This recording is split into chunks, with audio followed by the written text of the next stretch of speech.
It is 5 days now until the midterm election. Can you believe it? We're control of the House and Senate, as well as President Biden's agenda, all hang in the balance. Another storyline we're watching, the potential for history to be made in the races for governor.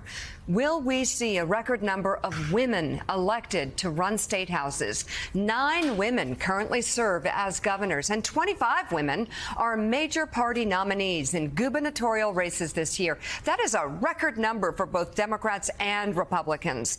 There are also several states that could have a female governor and a female lieutenant governor serving as a team. Hello, that would be history. Joining us now, editor of Forbes Women and the driving force behind the 50 over 50 lists, Maggie McGrath. Maggie, it's great to have you on. So let's talk about potentially history in the making here. What's taken so long, I say? What has taken so long? I just want to emphasize that statistic that you just said. Erin Spencer-Cyron reported for us on Forbes Women that since 1925, nearly 100 years ago, just 45 women have served as governor. 41 men serve as governor right now. The Brookings Institute has been studying political ambition for the last 20 years. And what is fascinating, they survey 4,000 potential candidates, lawyers, political activists, people who seem likely to run for office. There is a 16-point gap consistently since 2001 between men and women saying whether or not they will run.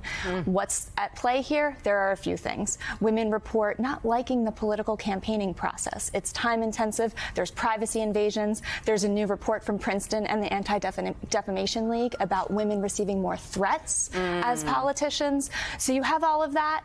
And then you have women who say, I just don't see myself as a politician, as a leader. So that's changing. Hopefully the ambition factor is changing. I do understand, though, the threats and the personal interference. I mean, you look at Michigan Governor Gretchen Whitmer has gone through, but we want to see women serving. It makes a difference. So if we get these numbers up, if we make history, what could be the potential effects of this? I am optimistic about the flywheel that we could see. I hear all the time from entrepreneurs and corporate leaders about how if you can't see it, you don't see it, you can't be it. So there are untold numbers of women who could be watching these races, and if they see someone who sounds like them, looks like them, they could run for themselves.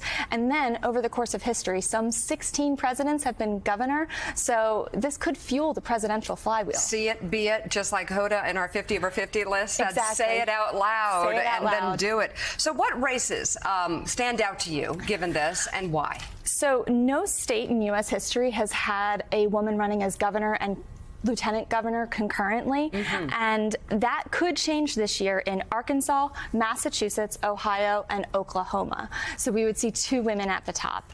We also are watching the race in Oklahoma, where Joy Hofmeister, she changed her political affiliation to run against the incumbent governor.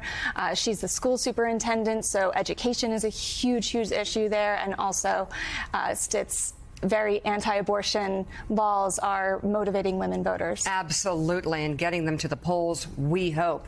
Okay, so let's, before we close, our 50 over 50, our U.S. list, we're working on that. It's out. We're working on next year's, but we still got the global lists. We've got Asia, Europe, Middle East, and Africa. Nominations now open? The nominations are open today. Please go to Forbes.com and nominate the fabulous women over 50 who you admire, who you look up to, who have served as mentors, who live in Europe, the Middle East, Asia, and Africa. We know they're global citizens, so we want them to spend the majority of their time in any of these countries or regions. But what we're looking for are major accomplishments at 50, 60, 70, beyond, across all sectors of work. What's so great is the women from all of these lists end up at our big event in Abu Dhabi. So stay tuned for details on that. Our 30-50 summit in Abu Dhabi, which will take place on March 7th through March 10th during International Women's Day. We're going to be joined by the world's most powerful women. We already have a number booked, by the way, including many of our list makers. So head to Forbes.com or KnowYourValue.com for more information on that. Forbes Women, Maggie McGrath, thank you very much, and we'll see you once again very soon right here on Morning Joe.